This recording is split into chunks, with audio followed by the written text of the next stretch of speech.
Chers bien-aimés dans le Seigneur, que la paix du Christ soit avec vous. Poursuivons notre étude biblique avec les chapitres 2 à 4 du livre de Daniel. Daniel, ce jeune exilé judéen avec ses compagnons, qui va se retrouver en déportation à Babylone et qui va devenir une figure très importante dans la cour du roi babylonien. On va intituler ces chapitres 2 à 4 de Daniel « Celui qui élève a le pouvoir d'abaisser ». Dans ces chapitres, on verra comment Dieu va puissamment utiliser Daniel et ses compagnons pour asseoir son autorité et nous verrons comment cela va impacter sur le grand roi babylonien Nabuchodonosor. La suite après la prière.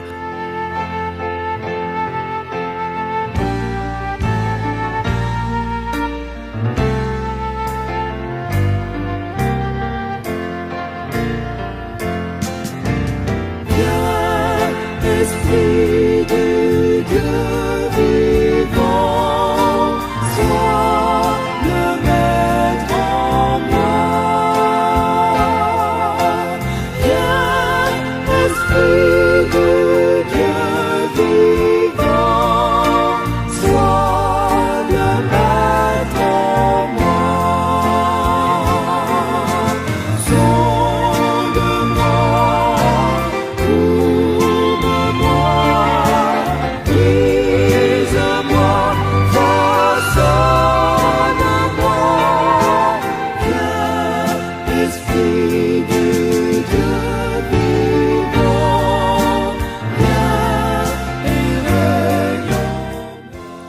Jésus-Christ. Amen. Le chapitre 2 s'ouvre avec un épisode marquant qui va faire remarquer le jeune Daniel.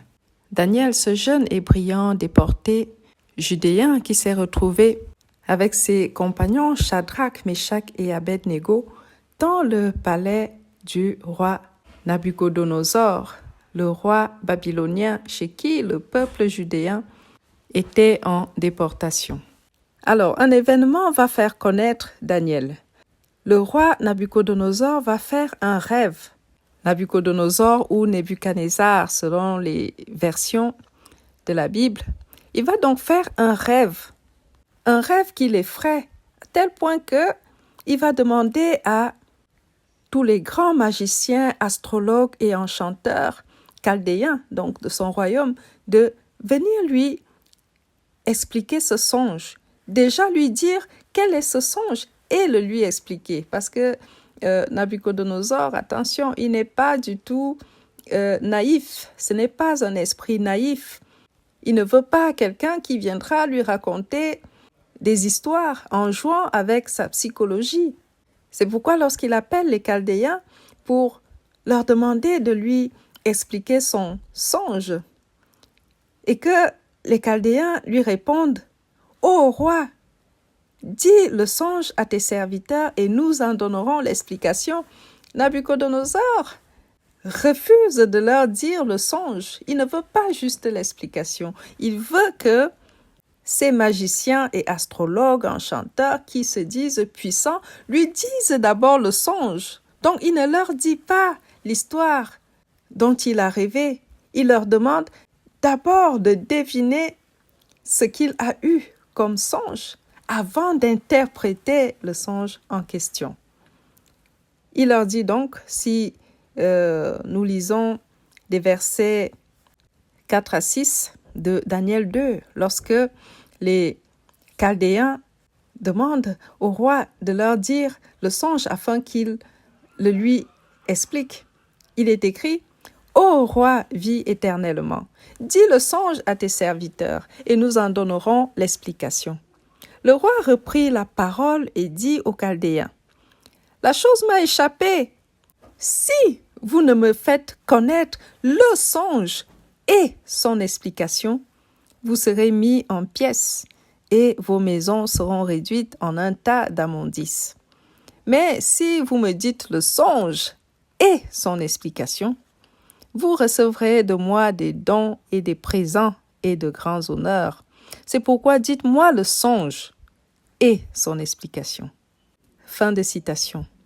Nous voyons donc là comment un roi va mettre en difficulté des charlatans qui prétendent pouvoir deviner certaines choses ou expliquer certaines choses alors qu'il y a vraiment beaucoup de manipulateurs psychologiques qui font croire qu'ils ont des pouvoirs et jouent un peu avec la faiblesse ou la naïveté des gens. Mais ce jour-là, ils sont tombés sur quelqu'un de bien averti. Ce genre de situation se présente à nous tous les jours. Nous voyons comment parfois des personnes tellement naïves se laissent manipuler par des gens qui ont la prétention de dire qu'ils devinent des choses ou qu'ils voient certaines choses qu'ils ne voient pas, alors que en fait, ils jouent avec la psychologie de ceux qui sont en face d'eux et ils manipulent simplement avec habileté les quelques informations qu'ils ont. C'est comme ça que parfois, lorsque vous écoutez certaines histoires des personnes qui ont eu à visiter des enchanteurs, quelqu'un vous dira « Oui, on m'a emmené dans une pièce où on m'a posé quelques questions sur ma vie. » Et puis, comme par hasard, la personne a deviné ma vie, a deviné que j'avais des soucis avec ma famille, a deviné ci, a deviné ça. Bien-aimé, il y a tellement de manipulateurs dans ce monde. Pourquoi poser des questions avant de deviner?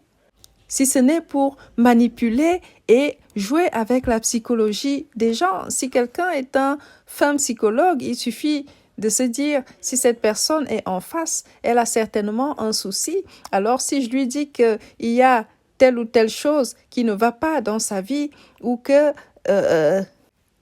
telle ou telle personne à côté ne l'aime pas forcément, il y a une chance que ça cadre et que la personne soit convaincue.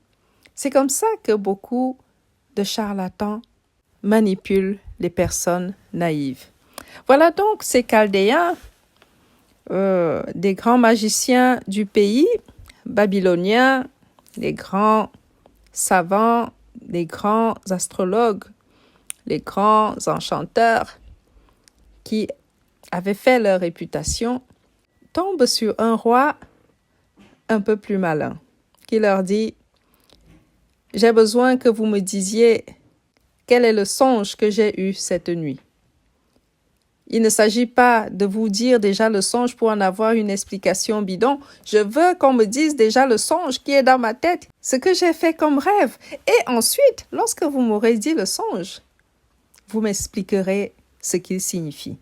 C'était la panique totale dans la cour du roi parce que, bien sûr, les Chaldéens, ces savants Chaldéens, ces charlatans, n'avaient pas réellement la puissance de savoir de quoi le roi avait rêvé.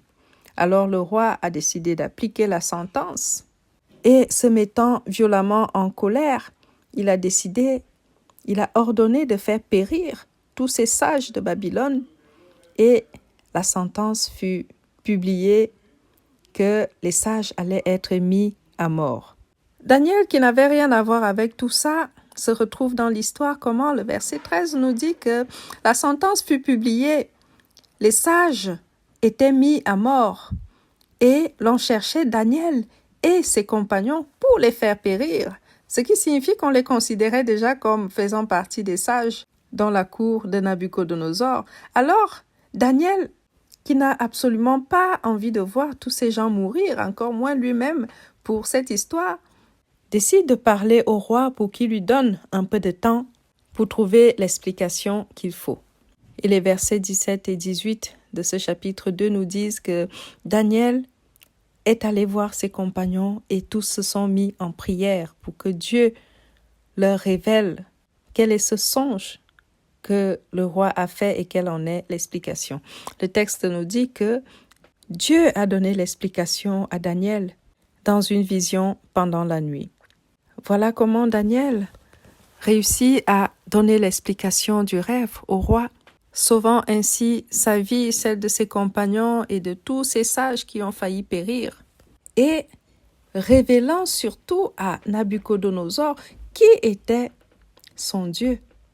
le Dieu Tout-Puissant, qui avait la capacité de faire ce que les faux dieux ne pouvaient faire. Si nous lisons le verset 47 de ce même chapitre 2, il est écrit « Le roi adressa la parole à Daniel et dit « En vérité, votre Dieu est le Dieu des dieux et le Seigneur des rois, et il révèle les secrets puisque tu as pu découvrir ce secret. » Le songe et son explication concernant la grande statue que Nabuchodonosor a vue dans son rêve se trouvent à partir du verset 29 de ce chapitre 2. Suite à cet événement, Daniel a pu obtenir du roi de remettre l'intendance de la province de Babylone à ses 3 compagnons, c'est-à-dire Shadrach, Meshach et Abed-Négo. Et lui-même est resté à la cour du roi. Mais Nabuchodonosor n'était pas au bout de ses surprises avec cet épisode. Lorsque nous lisons le chapitre 3, l'épisode de la fournaise, le texte nous dit que Nabuchodonosor, le roi babylonien, a fait une grande statue d'or et il a décidé que tous ses sujets et tout ce qui se trouvait dans son royaume devaient se prosterner devant cette statue pour l'adorer. Naturellement, cette ordonnance allait à l'encontre des convictions et de la foi de Daniel et de ses compagnons qui ont été nommés à l'intendance. Et donc, il a été rapporté au roi que les 3 compagnons de Daniel, Shadrach, Meshach et Abed-Négo, ont refusé de se prosterner devant la statue de Nabuchodonosor. Le roi en colère décide donc de les faire tuer de la pire des façons, de les jeter dans une fournaise chauffée 7 fois plus que d'habitude. Mais cette menace n'a pas fait fléchir les 3 compagnons et le texte nous dit que malgré la menace de cette mort violente, Shadrach, Meshach et Abed-Négo ont eu le courage de tenir tête à Nabuchodonosor au point même de le défier. Si nous lisons au verset 17, ils lui disent « Voici, notre Dieu que nous servons peut nous délivrer de la fournaise ardente, et il nous délivrera de ta main, ô roi. » Quelle foi, quelle assurance! Et la suite du texte nous montre qu'ils n'ont pas eu tort d'avoir une telle foi, parce que le verset 22 nous dit que lorsque ils ont été liés et jetés dans la fournaise a été tellement chauffée que ceux qui les ont jetés dedans ont péri dans les flammes. Mais Shadrach, Meshach et Abed-Négo, tombés au milieu de la fournaise ardente, n'ont rien eu. Et lorsque le roi Nabuchodonosor s'est approché pour voir ce qui se passait, il est dit que il a vu 4 hommes qui marchaient au milieu du feu et qui n'avaient pas l'air de souffrir. Donc, certainement, les 3 amis de Daniel et l'ange de l'Éternel qui les protégeait. Alors, Nabuchodonosor, impressionné, convaincu de la puissance de Dieu, a pris la parole au verset 28 en disant « Béni soit le Dieu de Shadrach, de Meshach et d'Abed-Négo, lequel a envoyé son ange et délivré ses serviteurs qui ont eu confiance en lui et qui ont violé l'ordre du roi et livré leur corps plutôt que de servir et d'adorer aucun autre Dieu que leur Dieu. » Fin de citation. Quel témoignage! Ce témoignage nous interpelle tous en tant que chrétiens. Sommes-nous capables de faire confiance en Dieu jusqu'à ce niveau? Sommes-nous capables de convaincre par une telle assurance, une telle confiance, convaincre par notre fidélité à l'Éternel? C'est très rarement le cas, malheureusement, de nos jours. Or, c'est à cela que nous sommes tous appelés. Si nous ajoutons à cet événement de l'épisode de la fournaise, à celui du chapitre 2 où Nabuchodonosor a pu voir de ses yeux que Dieu est puissant et qu'il peut révéler des choses à ses serviteurs, des choses impossibles aux hommes. Si nous considérons ces 2 événements du point de vue du roi babylonien Nabuchodonosor, On pourrait se dire que il aurait dû être déjà vraiment convaincu de la puissance de Dieu et de l'infériorité des hommes face au Dieu suprême. Mais, bien aimés, lorsque nous lisons le chapitre 4, nous nous rendons compte que lorsque l'orgueil fait partie de la nature d'une personne, c'est très difficile de changer. Très difficile de changer, il fallait quoi de plus à Nabuchodonosor pour se soumettre au Dieu Tout-Puissant et comprendre qu'il y a un Dieu plus puissant.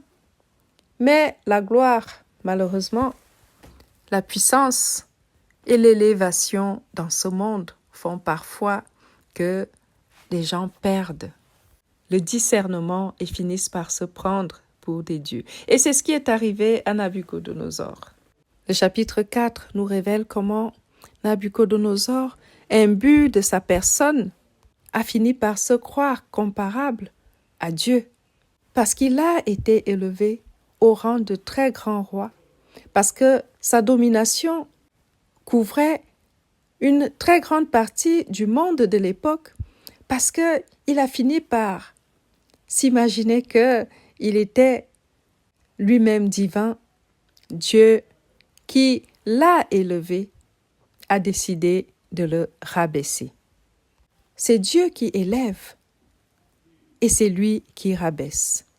Nabuchodonosor était un roi étranger qui avait d'autres dieux, mais Dieu a voulu lui montrer que même cette domination qu'il avait, même ce pouvoir qu'il a eu et cette puissance qu'il a eue pour pouvoir aller soumettre les peuples environnants et son propre peuple, Israël du Sud, la Judée, que si il a laissé faire, si le Dieu d'Israël a laissé faire, c'est parce qu'il a voulu lui-même utiliser Nabuchodonosor pour punir ses enfants. Et c'est parce qu'il a voulu lui-même l'élever.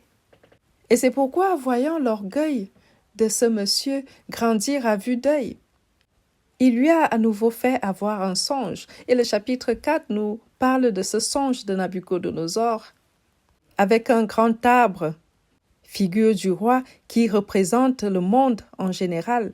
Un grand arbre fort qui s'élevait jusqu'aux cieux, dont le feuillage était beau et les fruits abondants, qui a subi un ordre venant d'en haut qu'il soit abattu et coupé, secoué, les fruits dispersés, mais que le tronc devait être épargné, le tronc où se trouvaient les racines. Nabuchodonosor est effrayé par ce songe. Il se demande, mais qu'est-ce que c'est? Et il ne trouve pas la réponse avec ces chaldéens de magiciens. Alors il fait appel à Daniel. Daniel qui sait que l'explication de ce songe ne va peut-être pas plaire à Nabuchodonosor, mais qui donne quand même la bonne explication que lui révèle l'Éternel. Et Daniel va lui dire que c'est de lui qu'il est question dans ce songe, lui qui a été élevé et mené à la gloire par l'Éternel et qui finalement a été tellement rempli d'orgueil que il s'est cru tout-puissant, alors Dieu a décidé de le frapper. Et de quelle façon?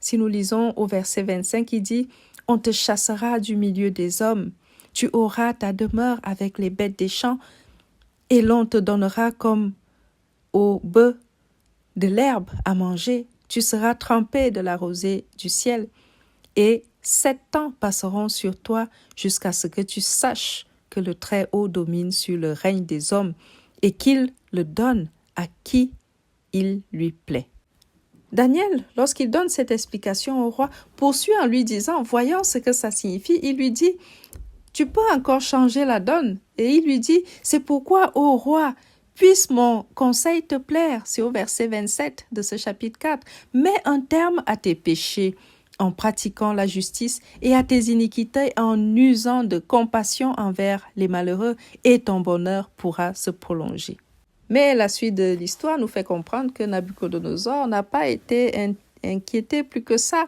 Il a poursuivi sa vie avec son orgueil et 1 an plus tard, la sentence de l'Éternel s'est réalisée.